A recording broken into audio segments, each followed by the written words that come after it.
dialogue of the scene. So this is going back to Edmund, and we spent some time doing an analysis of that, right? What are the views of nature that we can see here? I think I want to try and answer this. So, Edmund kind of views nature as kind of like a safe haven for him, primarily because of his own motives and how society kind of abandoned him for being an illegitimate child. While Gloucester, he sees these ominous signs, and he sees it as like a symbol for unfortunate events to come. Very good. And it's the idea that one looks at things as they just happen upon you. For instance, fate, right? Like you can't control that. Yeah. Gloucester just assumes that whatever happens to him or whatever happens is just meant to be, and it is what it is. Whereas Edmund is more of the character who is going to make the action happen. He's not going to sit back and let his fate of being a lowly, illegitimate child affect him. He is going to take control. So yes, that's excellent, Arush. Thank you for sharing that. Those are the two views of nature in the scene. One that is controlled by fate and one that is controlled by free will, making it happen. Okay, so what parallels do you see between this scene and the first one? And I think to sort of focus in that question, what I'm really looking at is, let's look at the families. Okay, Zay says the parallels between this scene and the first is that the first one was with good intentions and this one was the plot of evil intentions. Okay, good point. The parallel plot between Gloucester and his sons and Lear's daughters, and Edgar plays the role of Cordelia and Goneril and Regan, portrayed by Edmund. Well, like, in a sense, I don't want you, it's not so cut and dry like that, but you're on to definitely the right idea. I think if we could divide the characters between, you know, the classic good and evil, or natural in terms of behavior and unnatural in terms of behavior, then yes, I would say that Edgar and Cordelia are on the same side, the side of being good, and then Edmund, Goneril, and Regan are more of the unnatural characters in terms of their actions, but also in terms of just being evil. So you're absolutely right. We have King Lear. You could say that he did have some good intentions, the idea of relieving his own mind by giving up the kingdom, which was unnatural to begin with in the first place. But yes, we see that the parallels of the two relationships. Okay, so we also have here King Lear and Gloucester both choose to trust the wrong children and turn against the children who truly love them. Absolutely. The parents don't know their children, but the children know their parents and do manipulate that. Right? So very good insight into those scenes. And obviously, we're going to watch as things unfold. Okay, so this is Act 1, Scene 3. It's very short, and this is a conversation between Goneril and her servant Oswald. And just to give you a recap, this is when Goneril says, you know, it's kind of okay now if you start treating Lear you know, you start disrespecting him in little ways, not responding to him right away, not bringing him a demand immediately, letting him sort of know that he's wearing out his welcome. So it says, a couple of months have now passed. What is bothering Goneril at this point, and what does she instruct her servant Oswald to do? Well, we know what she instructs Oswald to do, but what is happening that is starting to trigger her, for lack of a better term? What is the problem? Miss, I can answer that. Please do. So King Lear's knights do what they please in Goneril's mirror, or like her house, and her father continues to scold and hit the servants over the smallest details. Okay, very good. So that's now starting to probably reflect negatively on Goneril. If she's the queen of her castle and Lear is there and he's scolding her people, that's going to make her lose face to her servants, right? So the knights are being very obnoxious. They're being riotous. It would cost probably a lot of money to feed them and to I feel like they'd be very demanding, especially because they're not really serving any other purpose, for instance, like in battle. So that is a problem. And Tanya says she feels that he constantly wrongs her. And he does. So he's wearing out his welcome. And he still doesn't understand that because he gave up his position, he really, as Saeed just said, his knights are sort of redundant. He doesn't really need them. But he really doesn't fully give up his position. Okay?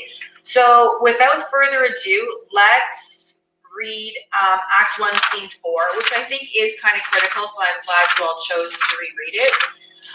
And we'll do as much as we can today because I most certainly don't want us to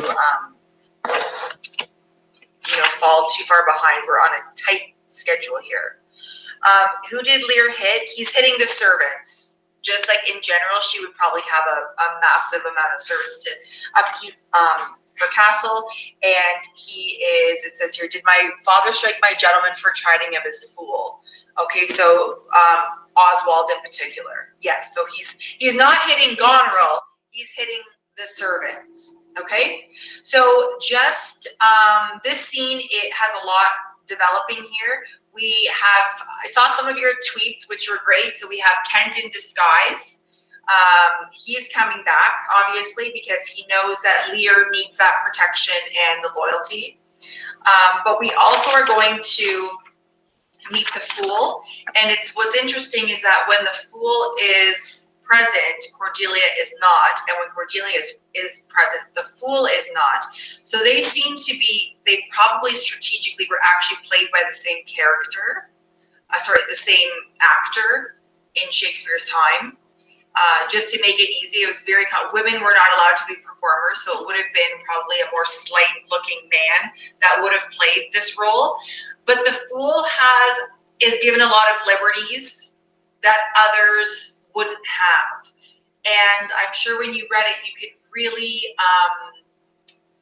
point out a lot of the follies that King Lear is making. That's what the role of the Fool. So he points out the problems that Lear has created for himself.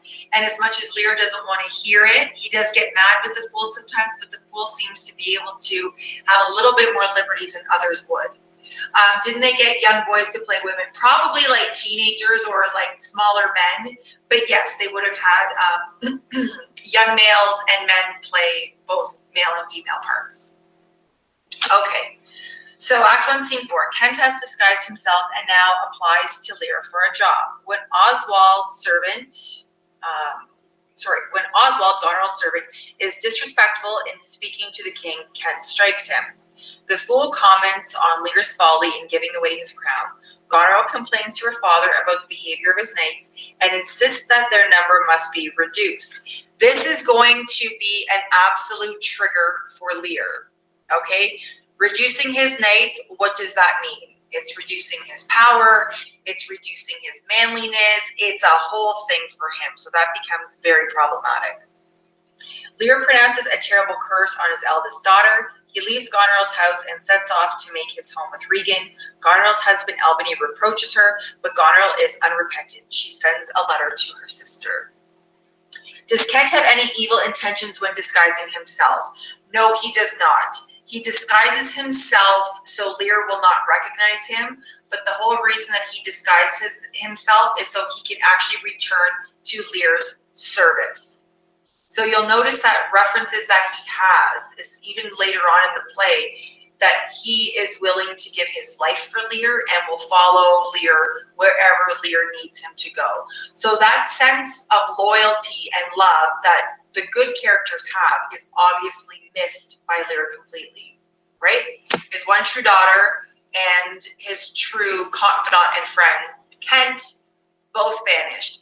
And so in this scene, essentially you have the Fool pointing out how ridiculous Lear's decision is to banish those people that were close to him. Okay? So can I have someone read for Kent? I'll do it, miss. Thank you, Jeffrey. What about Lear?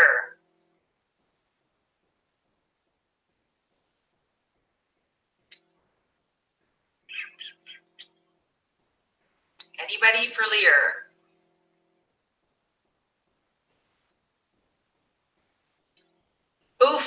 going to be painful today. I'll come to Lear last then. Okay, I'm going to need someone to be Oswald. Just a few lines. I can do it. Sorry, Thank- just what page is it? The page number. We're going back to page 19. Okay, thank you. No problem. Okay, so we have Oswald. Can I please have Knight? Can I be the knight? Yes, please, Nicholas. Okay, who would like to be the fool? I would. Could I? Oh, let Arush do it. Okay, so Okay. Ruda, could you be the knight? Or sorry, can you be the fool? And Arush, because you volunteered to be the fool, I'm gonna have to volunteer you to be Lear. Is that okay? Okay, that's fine. I actually, okay, yeah, that's fine. That's fine. Okay, thank you. Goneril. I can do it. Thank you, Tanya. I'm gonna need Goneril's husband, Albany. Who would like to read for Albany? I'll be Albany. Thank you. And I think that's all we need for this scene.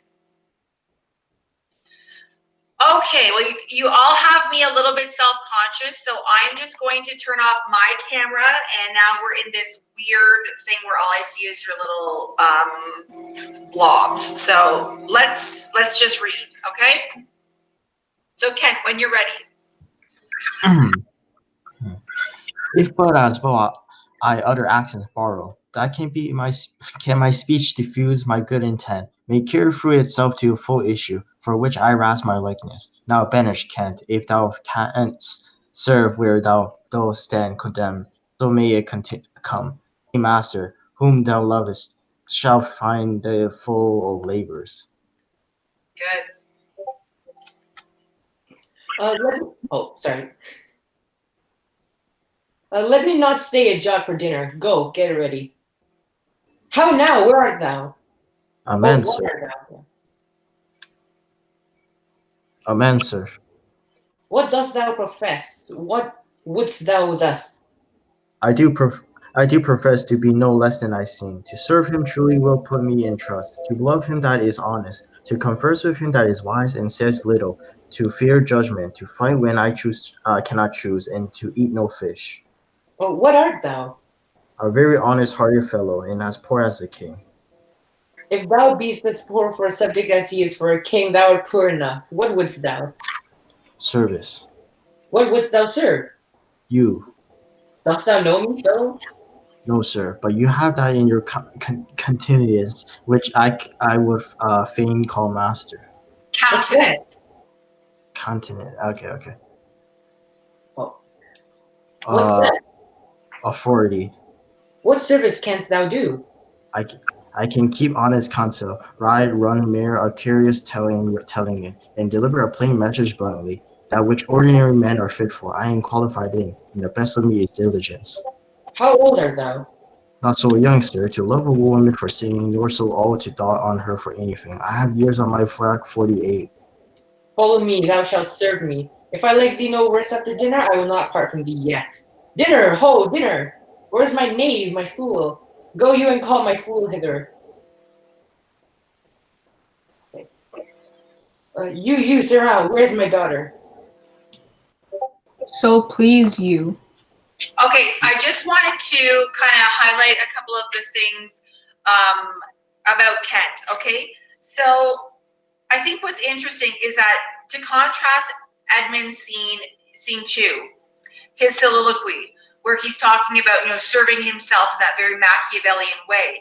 Here is a nice contrast to Kent, who's all about serving and respecting others. Even though Lear banished him, he wants to be back in his good graces. And so what he's decided to do is he's going to dress unlike himself, and he's also putting on this fake accent so he doesn't sound like his true self.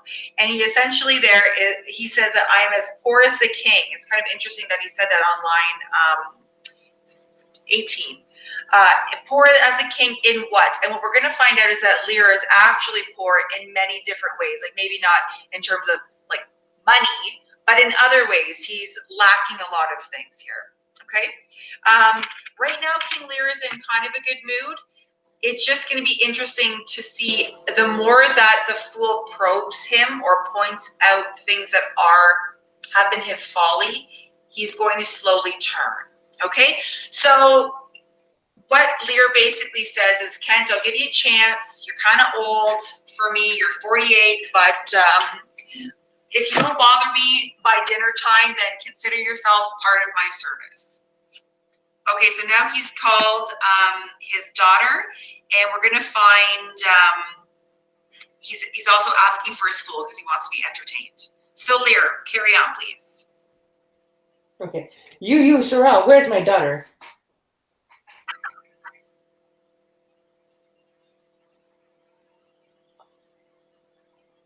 So Michaela, I think that was, she did read it. She said, so please you, and then she left. Oh, okay. What says the fellow there? Call the clock Paul back. Where's my fool, ho? I think the world's asleep. How now? Where's that mongrel? He says, my lord, your daughter is not well. Why came not the slave back to me when I called him? Sir, he answered me in the roundest manner. He would not. He would not. My lord, I know not what the matter is, but to my judgment, your highness is not entertained with that ceremonious affection as you are wont. There's a great abatement of kindness appears as well in the general dependence as in the duke himself also and your daughter. Ha, sayst thou so? I beseech you, pardon me, my lord, if I be mistaken, for my duty cannot be silent when I think your highness wronged. Thou but rememberest me of my own conception. I perceive the most faint neglect of late, which I rather blamed as my own jealousy curiosity than as a very pretense and purpose of unkindness. I'll look further into. But where's my fool? I have not seen him in this 2 days. Since my young lady's going into France, sir, the fool hath much pined away. No more of that, I've noted it well. Go you and tell my daughter I would speak with her. Go you, call hither my fool. Okay, so you see he's quite bossy. However, so the knight, what is the purpose of the knight? Why is he here? He basically says to Lear that I've noticed the coldness. Okay, so your highness is not entertained with that ceremonious affection as you were wont, that you would normally be accustomed to, right? That people are treating you differently. He's noticed it. And Lear has also noticed it, but then he starts to kind of doubt his identity. He says, thou but rememberest me of mine own conception. He said, so if you look in the margins, what it means is you are only reminding me of what I thought myself about his identity of being king still. However, he is not. So he's like the only one that hasn't gotten the memo. People have noticed he's been treated differently, but that's because you gave up your position. So it's like you want the same treatment, but you don't have that position, right? Difficult. So we also find out that the fool has actually been very stressed since Cordelia has left, okay? We assume that there was probably a close relationship between the two, or that they just both very dearly care for Lear. And he's made such drastic decisions in the past, month that it's been hard for everybody to deal with. Okay, so now Oswald is back. Nobody is coming to Lear. He's asking all these people to do things for me, and no one's really responding. So this is going to be upsetting to him. Oh, you, sir, you. Come you hither, sir. Who am I, sir? My lady's father. My lady's father? My lord's knave, you horse and dog, you slave, you cur. I am none of these, my lord. I beseech your pardon. Do you bandy looks with me, you rascal? I'll not be struck in, my lord. Nor trick me either, you base football player. I thank thee, fellow. Thou servest me, and I love thee, and I'll love thee. Come, sir, arise away. I'll teach you differences. Away, away. If you will measure your luber's length again, tarry. But away, go to. Have you wisdom? So. Very good. Okay, so Oswald comes back. He's pretty saucy when it comes to talking to Lear by saying that you are my lady's father and not acknowledging him as king. That's what triggers him. So he hits him, and then when Oswald says he's not going to be hit by Lear, then Kent trips him. So that instant right there, Lear feels like he can trust Kent, who is Caius in disguise, right? He's Kent in disguise.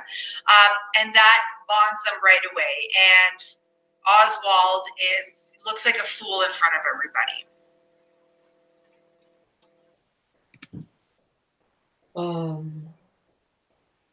Okay. Now, my friendly knave, I thank thee. There's Ernest of thy service. Let me hire him too. Here's my coxcomb. How now, my pretty knave? How dost thou? Sirrah, you were best take my coxcomb.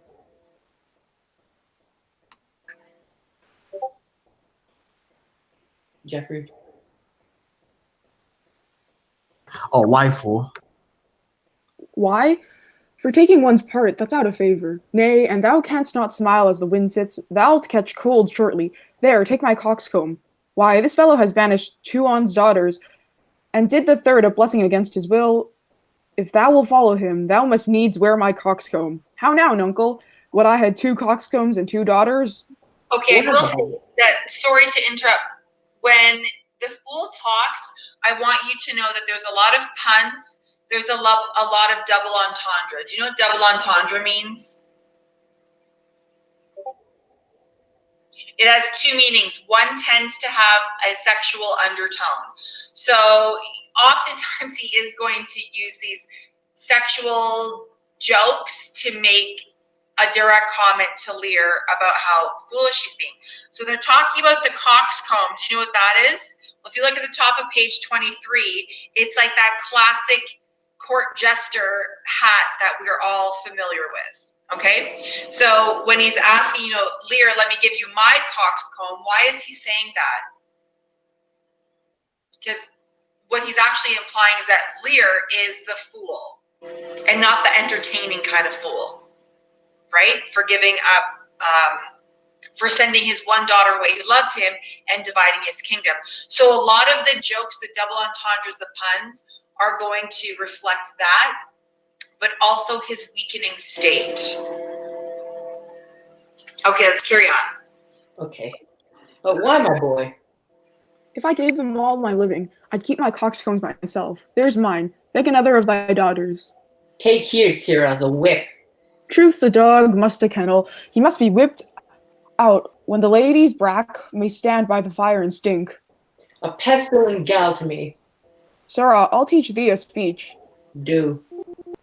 Mark it, nuncle. Have more than thou knowest, speak less than thou knowest, lend less than thou owest, ride more than thou goest, learn more than thou trowest, set less than thou throwest, leave thy drink and thy whore, and keep in a door, and thou shalt have more than 2 tens to a score.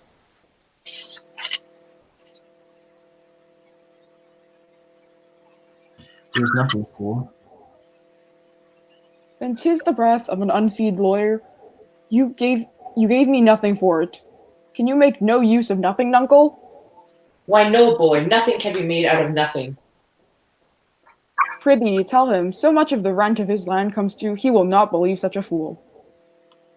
A bitter fool. Dost thou know the difference, my boy, between a bitter fool and a sweet one? No, lad, teach me. That lord that counselled thee to give away thy land, complace him here by me, do thou for him stand. The sweet and bitter fool will presently appear, the one in motley here, the other found out there. Dost thou call me a fool, boy? As all thy other titles thou hast given away, that thou wast born with. Okay, so let's just talk a little bit about these little jokes, these little rhymes. So you see that he's able to actually say a lot to Lear, but it comes across, I guess, as less harmful because it isn't his cute little rhyme scheme here.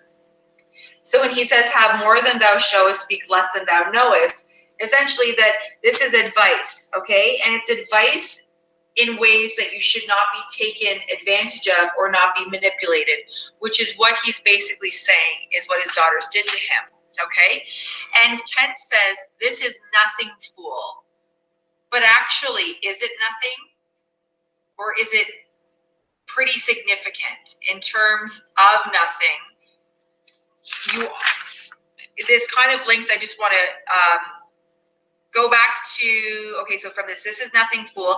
Now line 125, why no, boy, nothing can be made of nothing.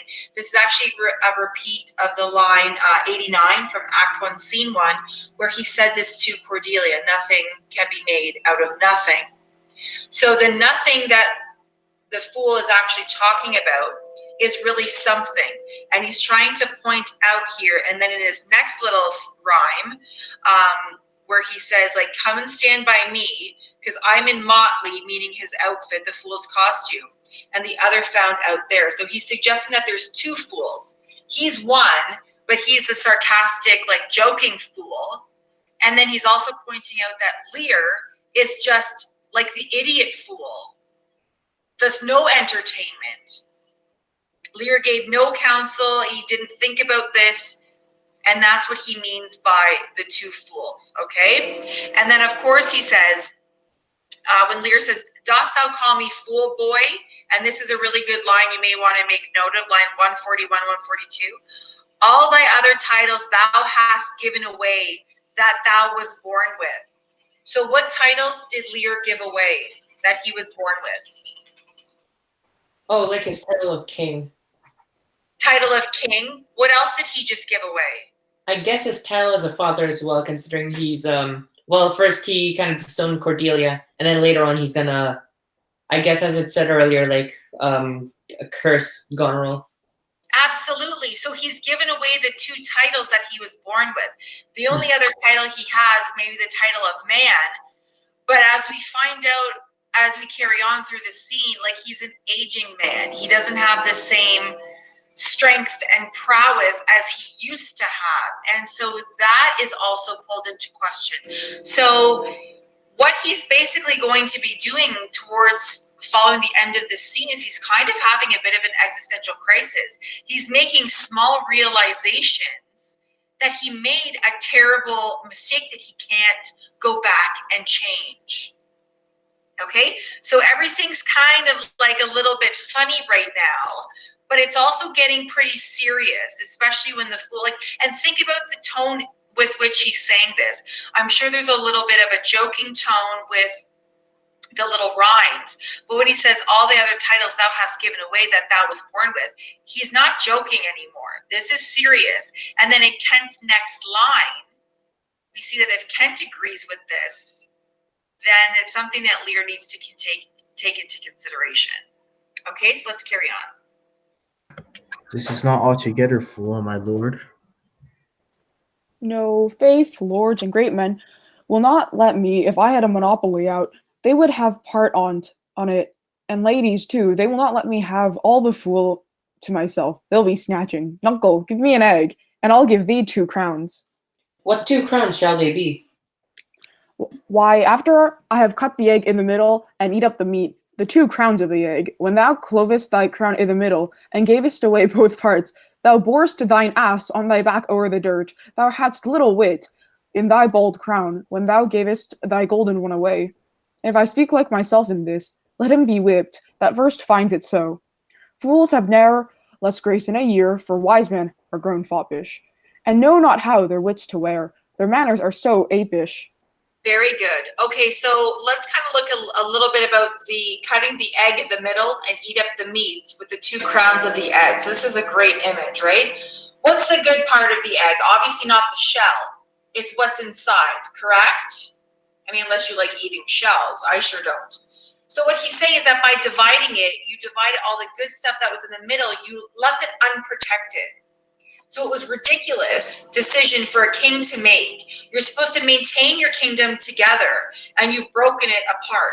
So when he uses the reference a little about the donkey, it's the idea that the donkey is a beast of burden. But because you didn't want to burden the beast, you actually carry the burden yourself, which is ridiculous. Okay, so these are all the little jokes that the fool is using to try to make things clear to Lear. Okay, so thou borest thy ass on thy back over the dirt. So you're carrying the donkey on your back. You're carrying the burden. It makes no sense. That's why you have a donkey. They carry the burden, right? So if we look at this little song that he's using, when it's in italics, we assume that it's a little song. Fools have never been so much out of favor as they are at the present time, when wise men have become so silly. Instead of using their intelligence, they imitate apes or the fools, right? And he also says, when thou gavest thy golden one away, who's he referring to? Cordelia, obviously. Okay, Lear. When were you wont to be so full of songs, Sarah? I have used it, uncle, ever since thou madest thy daughters thy mothers. For when thou gavest them the rod and puttest down thine own breeches, then they for sudden joy did weep, and I for sorrow sung, that such a king should play Bo Peep, and go the fools among. Prithee, uncle, keep a schoolmaster that can teach thy fool to lie. I would fain learn to lie. And you lie, Sarah. We'll have you whipped. I marvel, what can thou and thy daughter have me whipped for speaking true, thou'lt have me whipped for lying, and sometimes I am whipped for holding my peace. I had rather be any kind of thing than a fool, and yet I would not be thee, nuncle. Thou hadst paired thy wit o' both sides, and left nothing in the middle. Here comes one of the pairings. Okay, so those are some harsh words, right? When he says about the songs, nuncle, ever since thou madest thy daughters thy mothers. So you see how he's saying that essentially, because you are under the control of your daughters right now, like the position of parent and child has reversed. Now they're acting like your mothers and you are like the child, and essentially you gave them the rod, right? So like, let's imagine this is back in times where it was more appropriate, that you would whip your children with a little switch, like a stick or something. And he says, basically, you pulled down your own pants, handed them a rod, and said, spank me. And not in like a weird, creepy way, but in like he's being punished way. And the fool's saying, like, why would you ever have done that?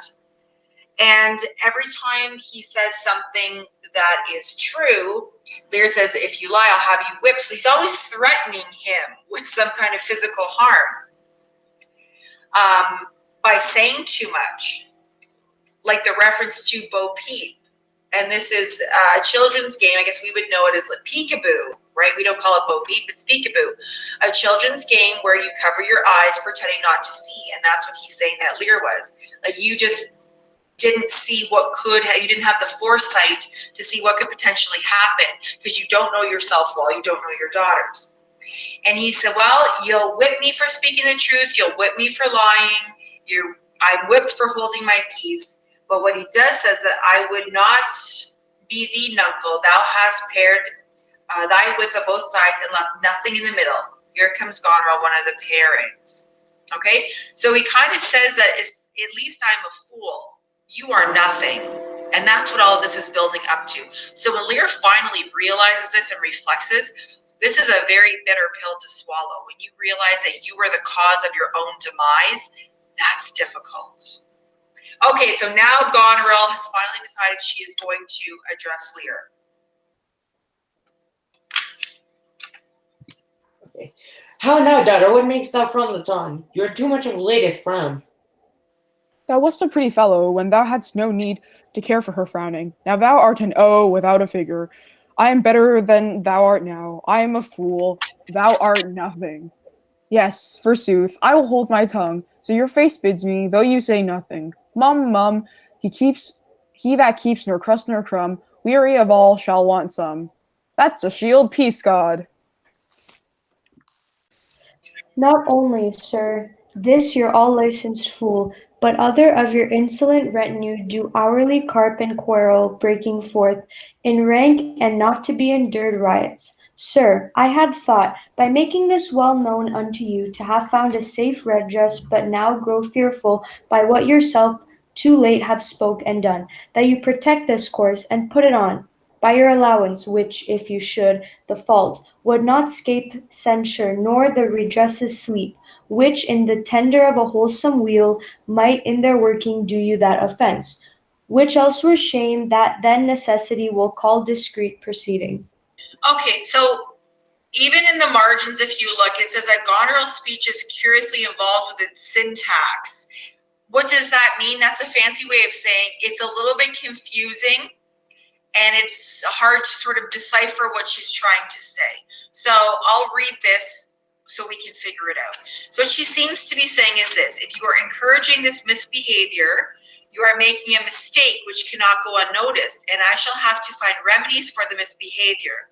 Even though in my desire for a healthy state of affairs, I might have to adopt measures whose effects are displeasing to you, and which at any other time would be wrong of me. But when it is seen how necessary this is, it will be called a sensible course of action. So what is she really trying to say?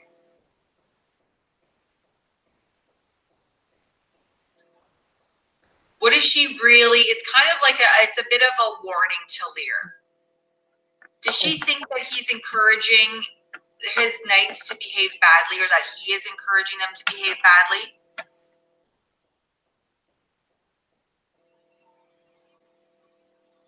Well, not only will she punish the knights if they continue to be misbehaving, but there will be consequences to Lear if he allows this to continue. Okay, so she says, I might have to adopt measures whose effects are displeasing to you and which at any other time would be wrong of me. But it's going to have to be a sensible course of action. So to me, this is sort of a veiled threat. If you continue acting out or encouraging your knights to misbehave, there is going to be consequences, Dad. And we know by the end of the scene that it's coming, that there's going to be consequences for this. Okay. For you know, Nuncle, the hedge sparrow fed the cuckoo so long that its head bit off by it young. So out went the candle, and we were left darkling. Are you our daughter? I would you would make use of your good wisdom, whereof I know you are fraught, and put away these dispositions which of late transport you from what you rightly are. Me don't an ass no one a cart draws the horse. Whoop jug, I love thee. Does any here know me? This is not Lear. Does Lear walk thus, speak thus? Where are his eyes? Either his notion weakens, his discernings are lethargied. Ha! Waking, 'tis not so. Who is it that can tell me who I am? Lear's shadow. I would learn that, for by the marks of sovereignty, knowledge and reason, I should be false persuaded I had daughters. Which they will make an obedient father. Your name, fair gentlewoman? This admiration, sir, is much o' the savour of other your new pranks. I do beseech you to understand my purposes aright, as you are old and reverend should be wise. How do you keep 100 knights and squires, men so disordered, so debauched and bold, that this our court, infected with their manners, shows like a righteous inn, epicurism and lust, makes it more like a tavern or a brothel than a graced palace. The shame itself doth speak for instant remedy. Be then desired by her that else will take the thing she begs a little to disquantity your train, and the remainders that shall still depend to be such men as may besort your age, which know themselves and you. Okay, let's just, sorry for interrupting again. I just want to sort of catch up a little bit. So let's go back to line 204 when the fool is talking about, and nuncle is just like a term of endearment that he has for Lear, okay? So he's using animal imagery. So if you look at the study guide, remember I said make note of all the references to animal imagery, and he's using the animals as a comparison to the daughter's behavior and their treatment of Lear. So he said that the hedge sparrow fed the cuckoo so long that it had its head bit off by its young. Okay, so it's an old proverb where basically cuckoos are large birds. They lay their eggs in the nests of smaller birds, and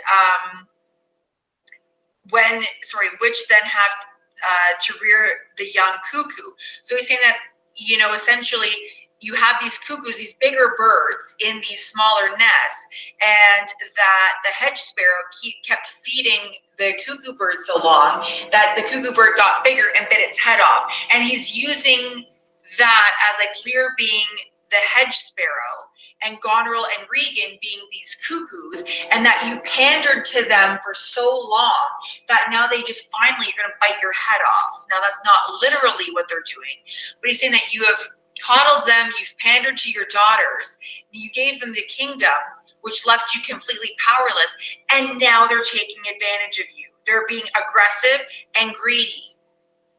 But Lear's not quite getting that yet. So when she goes through this, that you are old and reverent and you should be wise, but you're treating my palace as like a just debauched brothel. So she's disgusted with their behavior. This is not how you need to be acting or how your knights should be acting in my castle. And essentially, he's getting furious with this because what king or what father wants to be told what to do? Okay, so I want you to see that he is going to get more and more ragey as we read the scene.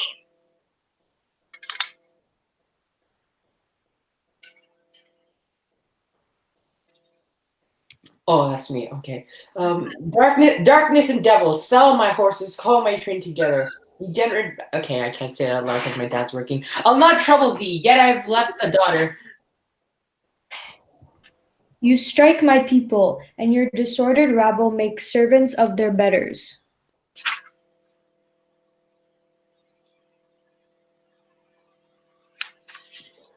Whoa, that too late repents. Oh, sir, are you come? Is it your will? Speak, sir. Prepare my horses. Ingratitude, thou marble-hearted fiend, more hideous when thou showst thee in a child than the sea monster. Pray, sir, be patient. Detested kite, thou liest. My train are men of choice and rarest parts, that all particulars of duty know, and in the most exact regard support the worships of their name. O most small fault, how ugly dost thou in Cordelia show, which like an engine wrenched my frame of nature from the fixed place, drew from my heart all love, and added to the gal. O Lear, Lear, Lear, beat at this gate, then let thy folly in, and thy dear judgment out. Go, go, my people. Okay, I just want to point out one thing that's kind of important here.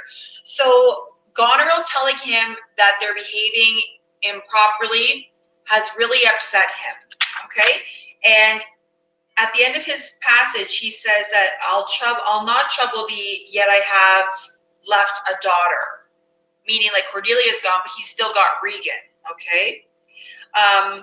Now Albany comes in, and Albany doesn't really like what's happening between Goneril and Lear. So Albany is on the side of the good characters, and he's going to try to like intervene to kind of find out, like, everybody calm down, see what's happening here. Now I want to point out a few things. So he's referred to Goneril as what did he just, so he calls her awful, then he calls her a sea monster with like a cold heart, a marble heart. He called her a detested kite. Now, a kite is a bird of prey, so he called her like a bird. But what's more important, and this alludes to him and his madness, is line 250, like 8 to 259. So he says, which like an engine wrenched my frame of nature from the fixed place, drew from my heart all love and added to the gall. Now this is important because at one point, like, he's acknowledging that he was in a point, like a fixed place. He was, in a good position, but that with all of the dealings that have happened recently, that they have wrenched his frame of nature from the fixed place, that it's been altered in some way. And this could be his point of view, his state of mind, that they have somehow, their behavior towards him has altered his own behavior. Okay, so I just want you to reference that. And also, he hits himself in the head. Oh, Lear, Lear, Lear, beat at this gate that let thy folly in and thy dear judgment out.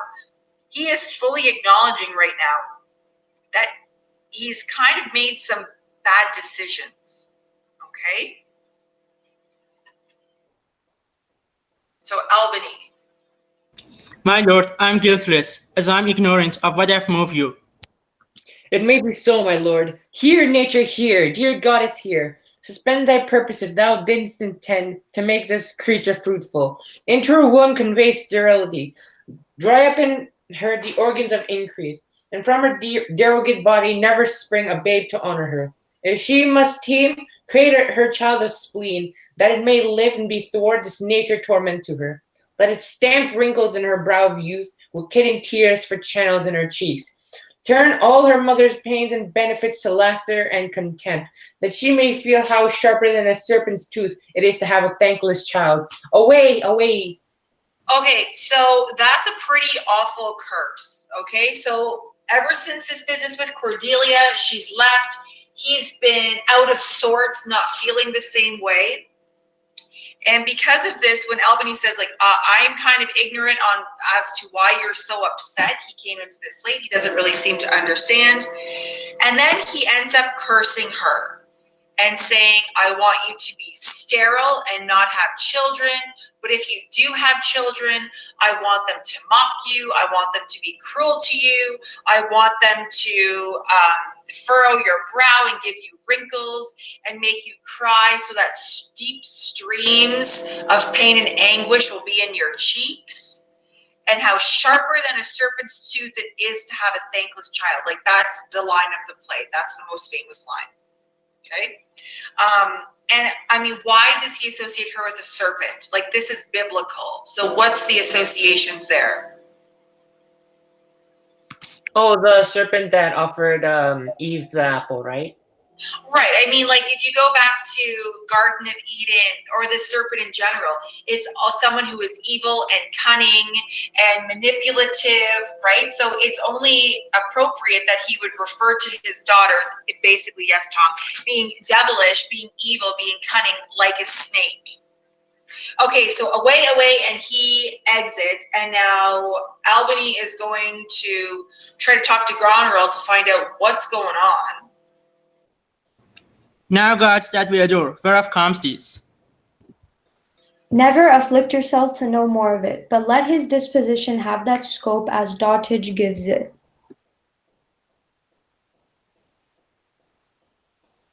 Okay, so Lear, you're coming into this scene now. You just left. Now you're coming back, and you found out, like, quite suddenly this information, and you are starting to lose it.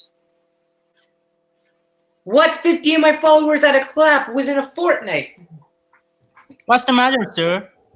I tell thee, life and death I am ashamed, that thou hast power to shake my manhood thus, that these hot tears which break from me perforce should make thee worth them. Blasts and fogs upon thee. The untented woundings of a father's curse pierce every sense about thee. Old fond eyes beweep thee this cause again. I'll pluck ye out and cast you with the waters that you lose to temper clay. Yeah, is't come to this? How let it be so. I have another daughter, who I am sure is kind and comfortable. When she shall hear this of thee, with her nails she'll flay thou wolvish visage. Thou shalt find that I'll resume the shape which thou dost think I have cast off forever.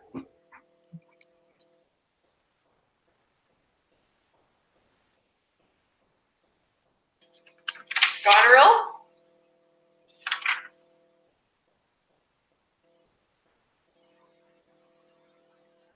Do we have Goneril? Yes, sorry, I was away from keyboard. Do you mark that?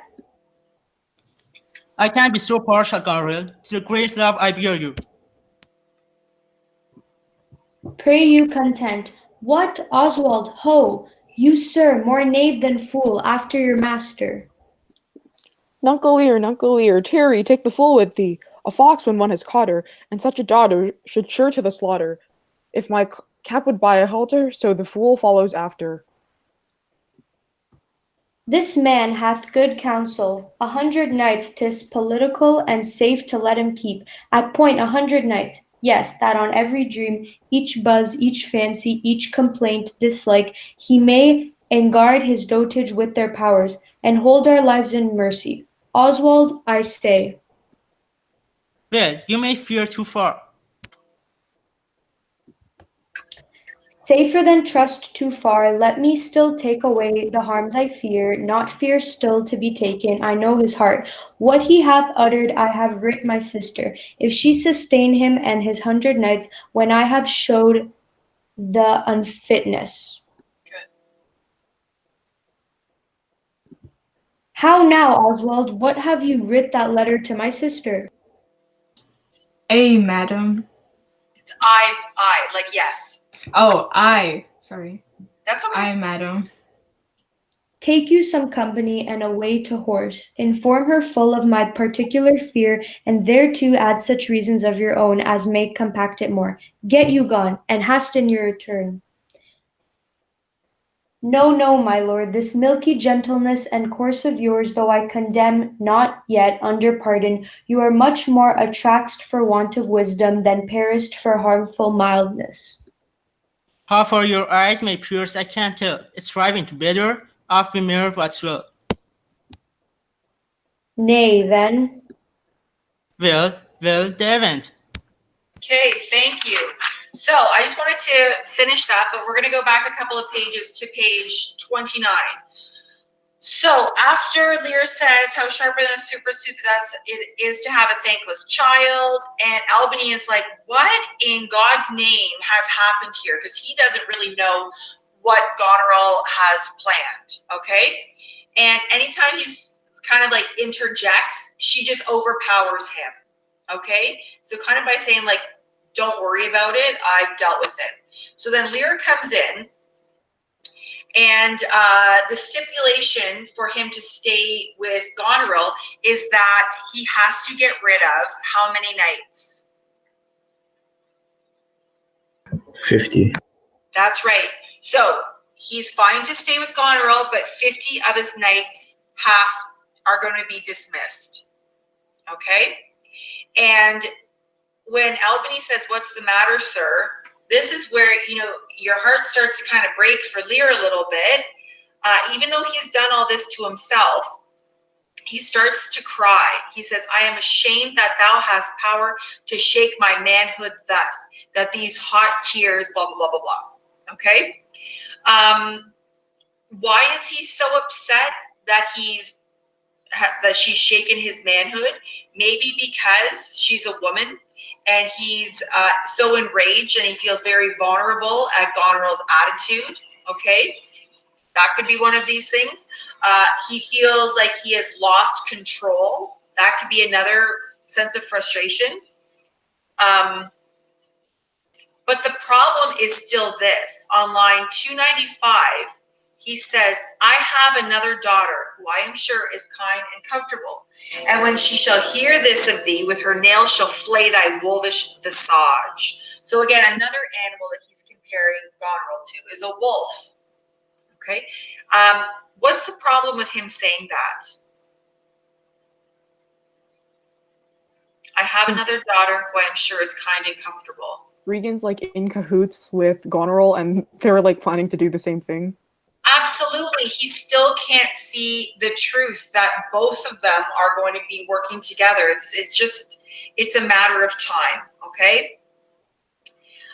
He also says very ignorantly, thou shalt find that I'll resume the shape which thou dost think I have cast off forever. Is he implying that he's going to come back as king? And if that was ever your intention, why on earth would you have given that position in the first place? Okay, so, and Albany is, quite confused by all of this and thinks that this is, I think, like highly dangerous to be playing with Lear and his emotions right now, because obviously he sees how upset he is. Okay. What else do I want to mention here? Okay, so Albany does say, well, you may fear too far. So he actually thinks that maybe Goneril is way more of a politician and a tactician than he ever expected, and he thinks that she's taken this a little bit too far, and she's kind of worried, or he's worried with what may result at this point. Because we know, right, dramatic irony, we know that Regan and Goneril are working together. So what's the demand for Oswald? Well, he is going to be the one delivering the letters, the motif of the letters, right, going back and forth. So she is going to fill Regan in on all the events that have occurred, right? And that's going to end up being problematic for Lear. So I do want to point out, though, in this exchange here, you see an interesting dynamic in the relationship between Goneril and Albany. Okay, she does say to him, "This milky gentleness and course of yours, though I condemn not, yet under pardon, you are much more a tax for want of wisdom than praise for harmful mildness." Sorry. So he really is the opposite of Goneril. Okay, and she challenges his judgment and his strength of character. But she does it, the way that she looks from the situation is she looks like a bit of a tyrant. She looks like an evil, horrible daughter in doing this. I think there are other ways to go about it. The problem is she doesn't really care. And Albany, this kind of changes their relationship at this point. He says, "How far your eyes may pierce, I cannot tell. Striving to better, oft we mar what's well." So he's concerned about what's going to happen in the future. And essentially he says, well, I guess let's see what's going to happen. So why is taking his soldiers such a problem for him? Why is taking his knights away such a problem for Lear? I guess there's more to I guess I'm kind of lost for words, but I guess he wanted to still have the luxury that he had as a king, and 100 Knights are supposed to be part of it. So half of it already being gone is kind of like a strike to his own ego and his own self-perception. Absolutely. Okay. And if his soldiers symbolize his power and you're reducing it, it really does reflect his gradual elimination of power. Okay. Goneril begins to suggest that he is senile, and this makes him start to believe it. So in this next scene, you're going to see that there's many references to him making realizations of mistakes he's made, but he's not at rock bottom yet where he would have like that really kind of rock bottom moment when he realizes. But he's going to see that there was a lot of problems in what he did, his judgment, and then he questions his own sanity. Okay, so they are in a courtyard in the front of Albany's palace. The idea is he's leaving with his knights. Okay, I see there's a couple of hands up. So please do ask your question. Yeah, I have a question about line 336. Like, is there any sight imagery? Is like when he says eyes, is that sight imagery? I don't know if it's necessarily like sight imagery, because imagery is more things that like what you can see, but the idea of her having eyes that like how far they pierce, I think it's what he's actually referring to is like that there's a plan, that there's a deviousness behind what she's doing. This is not like she just said, "Listen, Dad, your knights are getting out of control and you're going to have to calm them down a bit because this is not working for me." The way that she went about it, he sees that it's, if you look back on line 314, she says it's politically unsafe to let him keep, or like for her, it's not politically wise. It's not a good tactical decision for him to keep all these knights that I can't control. So Albany didn't really see that there was a problem with it, but now he's starting to acknowledge that there is a deeper plan that Goneril has than he even knows about it. And that's why, like, how far your eyes may pierce, I cannot tell. So I think that, this image of her like piercing through something, there's more than meets the eye behind this plan that they've got. Because don't forget, Albany doesn't know that she and Goneril are in cahoots together against Lear. This is right now like private between the two sisters. All right, thank you, Miss. No problem. Okay, so if there are no more questions, let's move on to scene 5. Lear gives Kent a letter to take to Regan. So again, we have another letter. The fool tries to make Lear laugh, but his jokes are bitter to the king. Okay, so we have Lear and the fool. I just need someone to be a gentleman. You only have one little tiny line, so who can do that for me? I be. Thank you. Okay.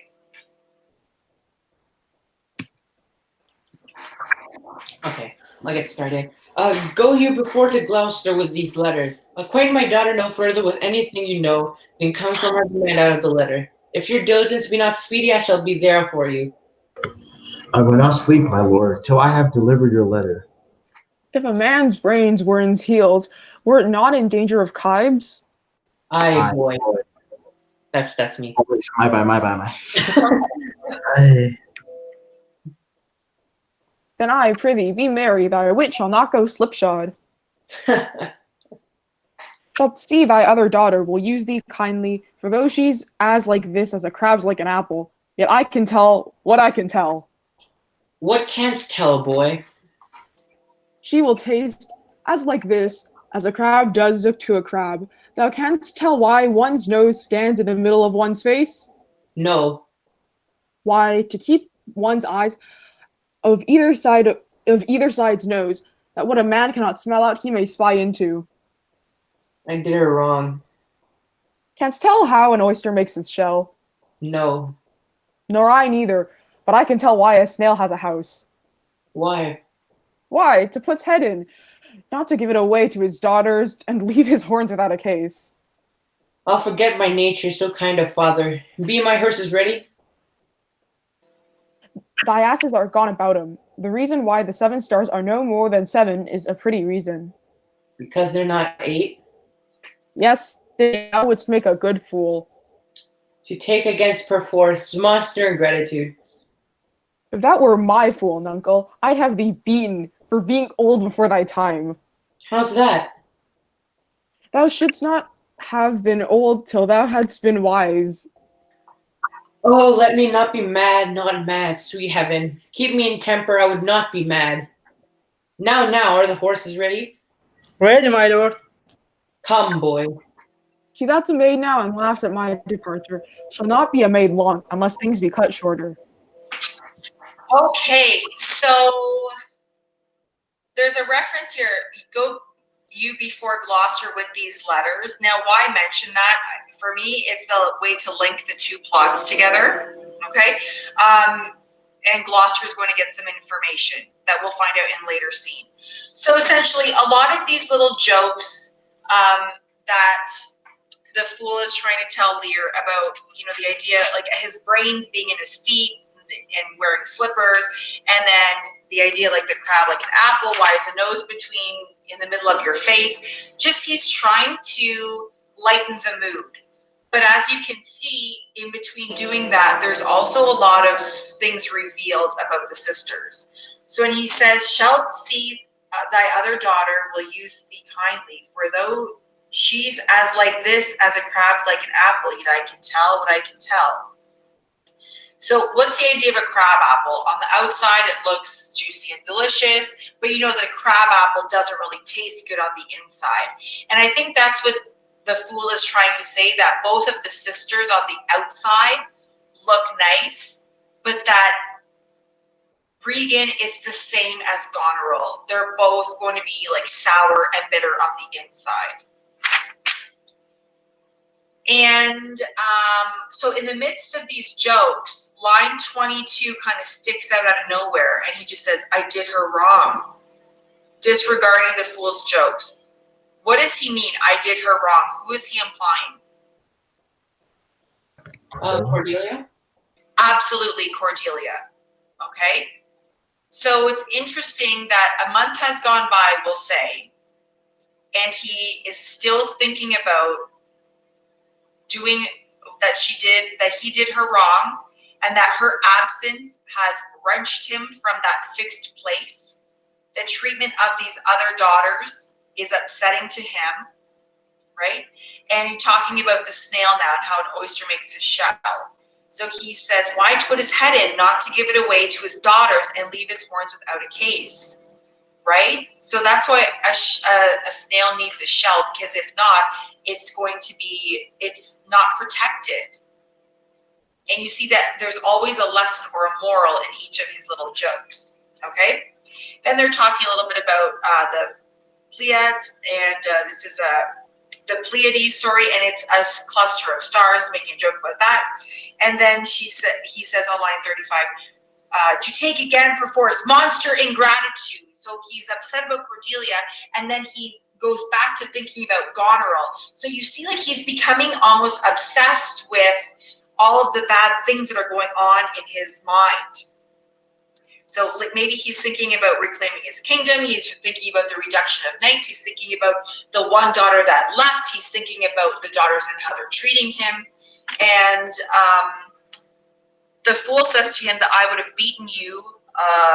And when Lear says why, he says, thou should have not have been old till thou hast been wise.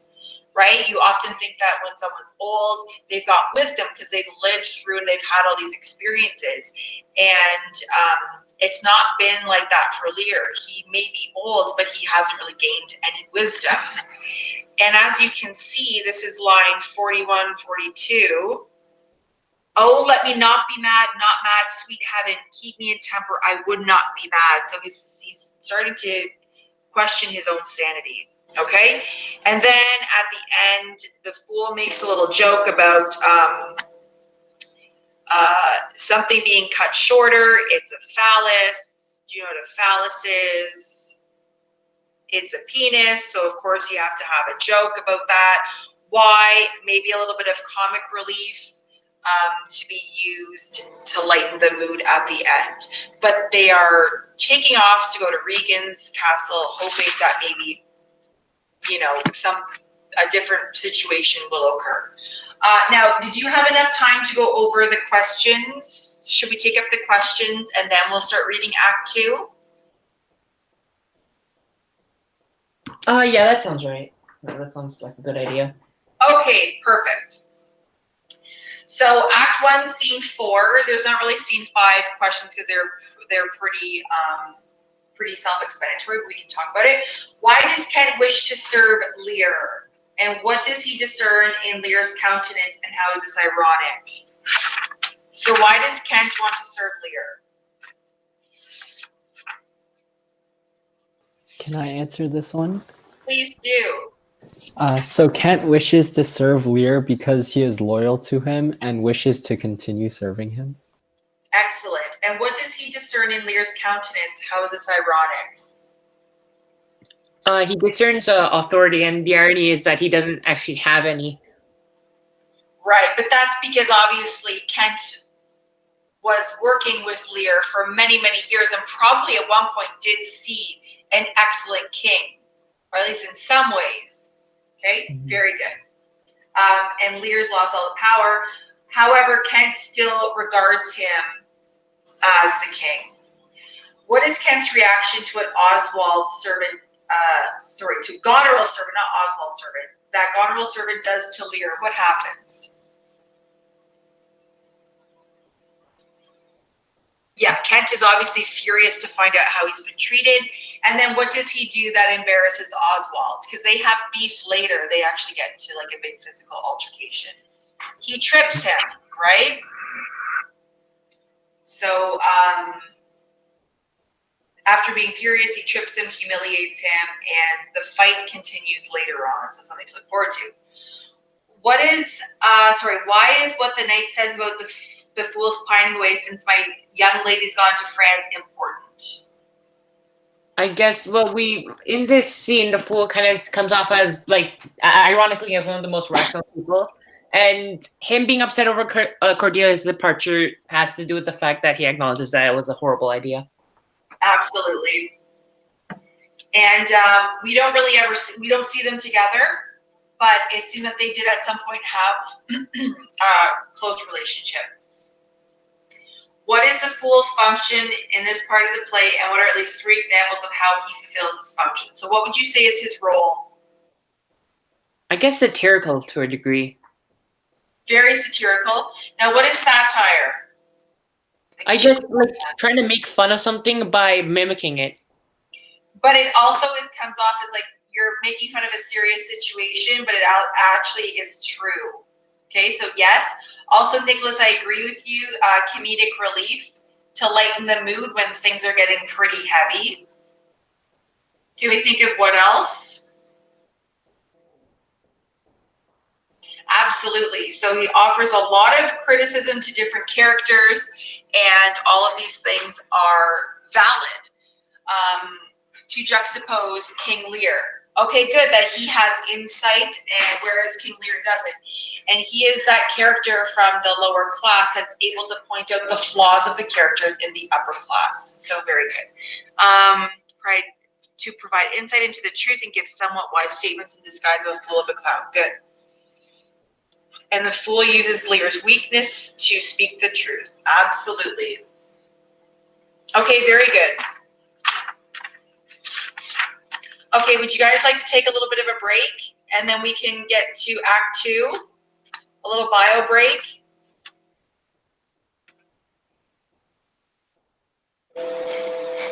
Yes, no? Sure. Okay, let's take like a 10-minute break. We'll come back at 1:55. Okay, perfect. So 10 minutes, get refreshed, and then we will carry on, okay? And please do ask questions if you have any. I want to make sure it's all clear.